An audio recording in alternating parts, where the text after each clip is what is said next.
Hare Krishna. We continue reading from Bhagavad Gita as it is. We are going to begin with chapter 9 today, the most confidential knowledge. So yesterday we heard how Bhagavad Gita has 18 chapters, and the middle 6 chapters are the most important because they specifically Krishna speaks about Bhakti Yoga. And between these 6 chapters, the 9th chapter is the most confidential. So something that is valuable, we always cover it up nicely, There's some May I know layers what's the up, name in layers down. Sanskrit? The most confidential knowledge. I'm not sure, What is the chapter 9? It's Chapter Raj 9. Vidya. It's Raj Vidya Yoga. Raj Vidya, Raj. Raj Yeah. Vidya. Okay. Raj Vidya Yoga or Gyuyam Gyan also somebody say. Raj Thank Vidya you. Yoga, and in the as it is, I think it is Gyuyam Gyan. Gyuyam Gyan. Goyam, right? Yeah, Because that Gyuyam means Gyan. confidential. Yeah, That's what we are going to hear. Yeah, Then because this in first as it verse is, we will hear it. Yeah, as it is not Raj Vidya Gyan, it is Gyuyam Gyan. Okay, Goyam Gyan. So that's what it is, Veena. Goyam Gyan, chapter 9. So, Shri Bhagwan Uvacha Idam Tu Te Goyatamam Prabhakshyami Anasuyave Jnanam Vijnana Sahitam Yajgyatva Mokshyase Shubhat. Translation and purport by His Divine Grace, A.C. Bhaktivedanta Swami Srila Prabhupada. The Supreme Personality of Godhead said, "My dear Arjuna, because you are never envious of me, I shall impart to you this most confidential knowledge and realization, knowing which you shall be relieved of the miseries of material existence." So Krishna here is saying to Arjuna that he's going to give him this most confidential knowledge. By realizing this, by knowing this knowledge, what's going to happen? Arjuna is going to get liberated, relieved of the miseries of material existence. Till the time we are in the material world, we'll always be miserable. Once we come to the transcendental platform, on the spiritual platform, all the miseries are gone. And this knowledge is very confidential. It's the most confidential knowledge, devotional service. And why is Krishna giving this knowledge to Arjuna? He's saying, because you are never envious of me. That's the reason Krishna is giving him this confidential knowledge. So this is one of the qualities of that we should give up our envy of Krishna. And when we are giving up our envy of Krishna, then we will be able to understand this knowledge of devotional service. So same as we were saying that the other day. If somebody is envious of us, we don't like to tell them our secrets. We feel they might manipulate us or exploit us or take advantage of it. So then we are not going to tell them our secrets. But if somebody is a really true friend, a good friend, then we tell them our secrets. So here, Krishna, he's giving him this knowledge, most confidential knowledge. Why? Because Arjuna is not envious. As a devotee hears more and more about the Supreme Lord, he becomes enlightened. This hearing process is recommended in the Srimad Bhagavatam. The messages of the Supreme Personality of Godhead are full of potencies, and these potencies can be realized if topics regarding the Supreme Godhead are discussed amongst devotees. This cannot be achieved by the association of mental speculators or academic scholars, for it is realized knowledge. So why are we always encouraged to hear from the devotees? Why are we encouraged to hear in the disciplic succession, in the parampara, and not from not from the speculator or the logicians or the philosophers? Why? Why we are always being stressed here in the disciplic succession, here in the parampara, here from the devotees? Why? Because they have realized the knowledge. We are hearing here from Srila Prabhupada. He has realized the knowledge. That's why he's able to give us this knowledge. We can't give someone something that we don't have. Srila Prabhupada has already realized the science of Krishna consciousness, and so he's able to give it to us. So when we hear about Krishna, what happens is we get enlightened. Now we can see a difference, the more we hear about some people or some sports or there's so many things we hear about, but those things may give rise to or aggravate or agitate our hearts, may give rise to more anger or maybe more envy, jealousy, or maybe some pride or arrogance. That's all with the material topics when we hear. That's what happens to our heart. But what happens to us when we hear about Krishna? Our ignorance gets washed away. We get more and more enlightened. We understand more and more what is my true position, what is the position of Krishna. The message of the Supreme Personality of Godhead are full of potencies, and these potencies can be realized if topics regarding the Supreme Godhead are discussed amongst devotees. So Krishna Katha is not ordinary material Katha. It's not Gramya Katha. Gramya Katha is like ordinary mundane gossip. No, Krishna Katha is spiritual. There's no difference between Krishna and his pastimes, his qualities, his paraphernalia.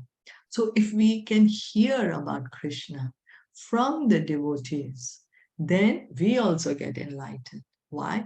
Because the devotee is enlightened, so he can show us Krishna. Tat vidhi pranipatena pariprashnena sevaya upadekshayanti te jnanam jnaninas tattvadarshinaha. So the tattvadarshi, he has seen the truth. So the devotee, he has seen the truth. So he can show us the truth. He has realized the truth. So he can also give us this realization if we hear from him. What we have to do is constantly hear about Krishna and the association of devotees. The devotees are constantly engaged in the Supreme Lord's service. The Lord understands the mentality and sincerity of a particular living entity who is engaged in Krishna consciousness and gives him the intelligence to understand the science of Krishna in the association of devotees. So if we have the sincere desire to understand the truth, Krishna within the heart, he makes all the arrangements. We just simply have to be sincere. What do I desire? Do I want to use Krishna, or do I really want to understand the truth? So when Krishna sees the sincerity, then Krishna gives us the intelligence. Krishna makes arrangement for us to get the association of devotees so that we can hear about the truth. And the devotees, what are they doing? They're constantly engaged in Krishna's service. The pure devotees, they don't do anything for their personal sense gratification, but everything they do is for the pleasure of Krishna. Discussion of Krishna is very potent, and if a fortunate person has such association and tries to assimilate the knowledge, then he will surely make advancement towards spiritual realization. So we should try to understand that topics of Krishna Leela is not ordinary mundane, like just some boy or girl, their loving affairs, or that this boy is doing. It's not like we cannot compare Harry Potter to Krishna. No, it's not like that. Harry Potter is fiction, it's material, whereas Krishna, he's God. So topics regarding him are spiritual. They have the spiritual potency. And we are fortunate if we are able to hear Krishna Katha from the devotees. That is our great fortune. And then when we hear, like we are hearing now from Srila Prabhupada, It's his mercy that he's giving us this Krishna consciousness. He's making available to us the topics of Krishna in a language that we can understand. English, Hindi, there's so many translations, Gujarati, Chinese, practically almost all the language, at least all the major languages of the world. Lord Krishna, in order to encourage Arjuna to higher and higher elevation in his potent service, describes in this 9th chapter matters more confidential than he has already disclosed. So gradually Krishna is bringing Arjuna. So you see, first in the 2nd chapter, first Krishna gave him the knowledge of the soul. Krishna didn't immediately tell him engage in devotional service. No, he first told him, hey, you're not the body, you're the soul. Then he's telling him about karma, how we can get implicated and how we should do our work for the satisfaction of Krishna so that we don't get implicated. So gradually Krishna is building it up. Then he gives him a lot of knowledge, gives him a lot of gyan in the 4th chapter. Then 5th chapter is again karma yoga, action in Krishna consciousness. He tells him how to act properly, how he should act. Then in 6th chapter, Krishna tells him about Ashtanga yoga, where Arjuna tells him, oh, this is not practical for me at all. I can't do it. Then Krishna starts giving him knowledge about himself. In the 7th chapter, Krishna starts speaking about himself, that how he is the thread on which all the pearls are strung, how he's the origin of everything. 8th chapter, he's saying how we could attain to that Supreme by remembering him at the time of death or by constantly engaging in devotional service. And now he's telling him about devotional service. He's giving him this most confidential knowledge about devotional service.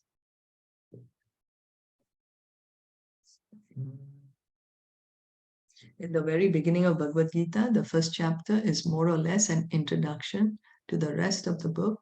And in the 2nd and 3rd chapters, the spiritual knowledge described is called confidential. Topics discussed in the 7th and 8th chapters are specifically related to devotional service, and because they bring enlightenment in Krishna consciousness, they are called more confidential. So the 2nd and 3rd chapters are called confidential. 7th and 8th are called more confidential, but the matters which are described in the 9th chapter deal with unalloyed pure devotion, pure bhakti. This is bhakti, unalloyed pure devotional service, without any tinge of personal gain, without any tinge of desire for liberation, desire for some mystic perfection, just simply following in the footsteps of the previous acharyas, engaging in devotional service for the pleasure of Krishna. Therefore, this is called the most confidential. So Krishna is saying that engaging in devotional service is the most confidential knowledge. Not many people know about it. One who is situated in the most confidential knowledge of Krishna is naturally transcendental. He therefore has no material pangs, although he is in the material world. So the pure devotee who's doing everything for the pleasure of Krishna, he's a Jivan Mukta. Even though he is living in the material world, he is liberated. His consciousness is not material, because anything and everything he's doing is for the pleasure of Krishna. And because he's on the transcendental platform, the material miseries don't affect him. They don't bother him at all. His consciousness is completely for the pleasure of Krishna. In the Bhakti Rasamrita Sindhu, it is said that although one who has a sincere desire to render loving service to the Supreme Lord is situated in the conditional state of material existence, he is to be considered liberated. Now we can see here how kind Krishna is, kind he is. He's saying, okay, one may not be situated in the pure devotional service. One still has many material desires. One is not yet engaged in pure devotional service. One is not yet liberated. But because he has the desire to engage in loving service to the Lord, he is considered to be liberated. Means today or tomorrow he is going to come to that platform. It's just a matter of time. So even though a devotee may be struggling with his material mind and with his body and all the material miseries, if he simply has a desire to engage in loving service to Krishna, he is considered to be liberated. That's the reason when a devotee asked Srila Prabhupada, how many pure devotees are in the world? Srila Prabhupada asked him, how many devotees are there in our movement? So at first, this devotee thought Srila Prabhupada may say there are just 2 or 3 pure devotees in the world. But he replied that there are 5,000 devotees in our movement. At that time, the movement, there were 5,000 devotees. So Srila Prabhupada said there are 5,000 pure devotees in the world. Why? Just attempting, just having a desire to engage in loving service to Krishna is considered pure devotional service. Now, of course, it doesn't mean that we stop there. We have to have that sincere desire to render loving service to the Lord. We can't cheat Krishna. That's the thing, he's in our heart. So he knows our heart. Similarly, we shall find in the Bhagavad Gita, 10th chapter, that anyone who is engaged in that way is a liberated person. So Krishna is saying the same thing. We are going to hear about it in the next chapter, that anyone who has a sincere desire to render loving service to the Lord, even though he's currently in the material world, he's currently in the material existence, just simply because he has this desire, he is a liberated soul. Is that okay? Yes. Did you want to add anything or comment or question? No, like we are talking about the devotee. Then I heard a lecture of Adi Gadadhar Prabhu. He said that Bhakt, Bhakti, and Bhagwan are in the spirit. They are 3 of them is spiritual only. In the material, it is not. So, like the Nitya, we are the Nitya Jivas and the Nitya Muktas, the great Acharyas was sent by Lord so that the Nitya Muktas could get the devotional service. So that's how we got the devotional service. They descended for our benefit to give us the devotional service. Otherwise, it wasn't possible. So, like, I mean, we don't even know.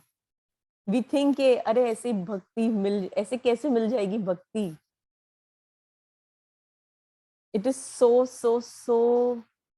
like if we have, like how you mentioned the desire, agar wo desire, even if we have that desire, we should be considering ourselves very, very fortunate. And then we should try to connect more and more people to it. And it's so simple. We can give them books, we can just talk about Krishna, we can just chant with them. We don't have to, please them in some other way कि भाई उसके लिए कुछ बना के ले जाना है तो ही. No, it is so easy. We can offer them Krishna Prasadam.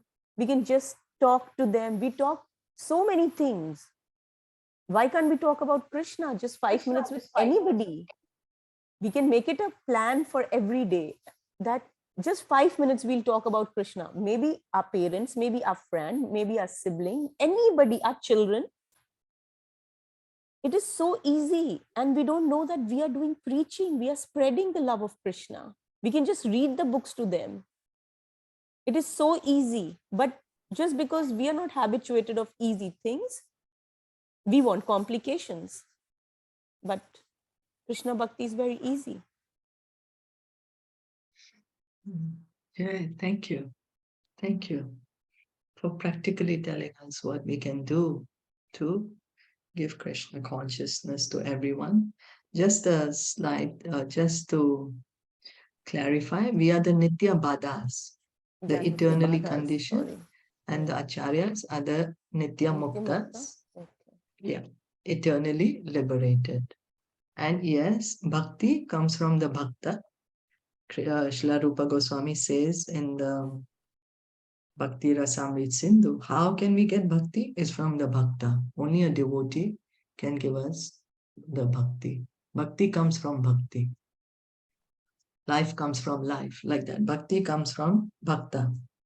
Someone who has bhakti can give us bhakti. So as you rightly put it, and you gave us such nice practical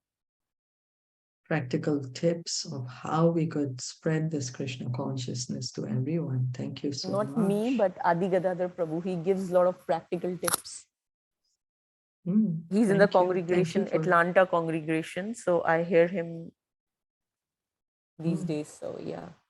And he, just like us, he has started like 4:30, 4:40. They do the chanting. It's a 3.5 or maybe 3:45 hours program. They do chanting and then they read just like us, like how we do. So I think that, yes. And today, because Haridas Thakur, they are going to chant 190 rounds together.